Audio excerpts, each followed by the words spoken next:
চলো আজকে তোমাদের সাথে শেয়ার করি আমি উইকেন্ডে আমার বাগানে কি কি কাজ করি।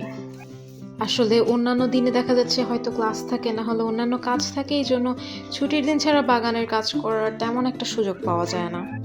প্রথমত ১ লিটার পানিতে আমি সামান্য নিম অয়েল আর হচ্ছে লিকুইড ডিশ সোপ মিক্স করে কাচের মধ্যে দিয়ে দিই, যাতে কোনো প্রকার মিলিবাগ বা অন্য কোনো পোকামাকড় থাকলে সেটা আর কি সরে যায়।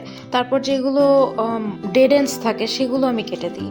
আমার যেহেতু সোয়ার্ড লিলি আছে, সোয়ার্ড লিলি, তারপর ডাক উইডস অ্যান্ড এভরিথিং, আমি ওগুলোর জন্য সেই ট্যাঙ্কগুলোতে আমি একটু করে পানি অ্যাড করে দিই, কারণ যেহেতু সামার সিজন, সো পানি খুবই দ্রুত হচ্ছে শুকিয়ে যায়, তাই জন্য আমি উইকেন্ডগুলোতে সামান্য করে পানি অ্যাড করে দিই।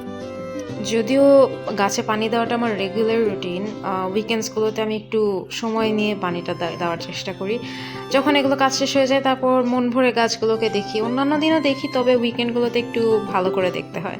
আম গাছ হয়েছে আমার একটা, খুবই ছোট আর মিষ্টি, খুব কিউট না? তারপর আবার এই ড্রাগনগুলো বৃষ্টির পানি পেয়ে খুব তিরতির করে বড় হচ্ছে।